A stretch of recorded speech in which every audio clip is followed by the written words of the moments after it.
सरस्वती बोली।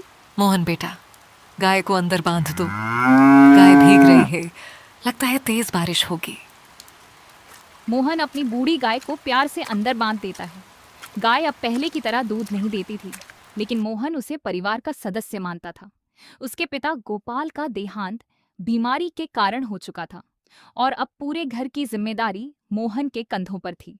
एक दिन मोहन अपनी माँ से बोला, माँ, केवल गाय के दूध से घर नहीं चल पाएगा। मैं खेती करना चाहता हूँ। अगर जमींदार हरिराम से थोड़ी जमीन मिल जाए तो मेहनत करके अपना जीवन बदल सकता हूँ।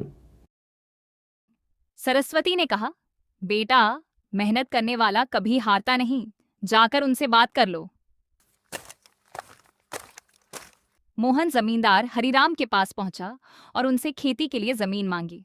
हरिराम ने तालाब के किनारे की बंजर जमीन देते हुए कहा, अगर मेहनत कर सको तो ये जमीन तुम्हारी खेती के लिए है, लेकिन फसल का 1/3 हिस्सा मुझे देना होगा।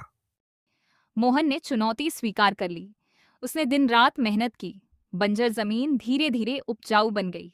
बारिश हुई, बीज अंकुरित हुए और कुछ महीनों बाद शानदार फसल तैयार हो गई। पूरे गांव में उसकी मेहनत की चर्चा होने लगी। फसल बेचकर लौटते समय जंगल के रास्ते में उसे एक बेहोश लड़की मिली। मोहन उसे अपने घर ले आया। उसकी माँ ने सेवा की और कुछ दिनों में लड़की ठीक हो गई। उसका नाम काव्या था।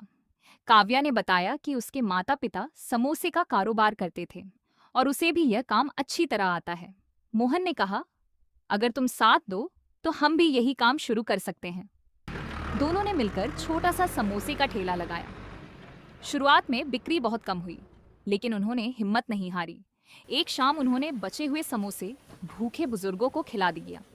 यह देखकर पास का दुकानदार रमेश, जो खुद पानी पूरी बेचता था, उनका मजाक उड़ाने लगा। लेकिन मोहन और काव्या ने किसी की बात का बुरा नहीं माना। अगले दिन एक साधु उनके ठेले पर आए। दोनों ने उन्हें बिना पैसे लिए भरपेट खाना खिलाया। खुश होकर साधु ने उन्हें आशीर्वाद दिया। अगले दिन तो चमत्कार ही हो गया। उनके ठेले पर ग्राहकों की लंबी लाइन लगने लगी। रमेश जलने लगा। एक रात उसने गुस्से में आकर मोहन का ठेला तोड़ दिया। लेकिन मोहन और काव्या ने हार नहीं मानी और अगले ही दिन नया ठेला लगाकर फिर से काम शुरू कर दिया। कुछ दिनों बाद तेज आंधी में रमेश का अपना ठेला टूट गया।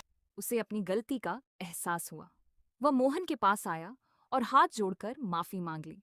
मोहन ने मुस्कुराकर उसे माफ कर दिया और कहा, दूसरों की तरक्की से जलने के बजाय उनसे सीखना चाहिए। उस दिन के बाद रमेश भी ईमानदारी से मेहनत करने लगा और तीनों खुशी खुशी अपना जीवन बिताने लगे। सीख: मेहनत, दया और ईमानदारी का फल हमेशा मीठा होता है।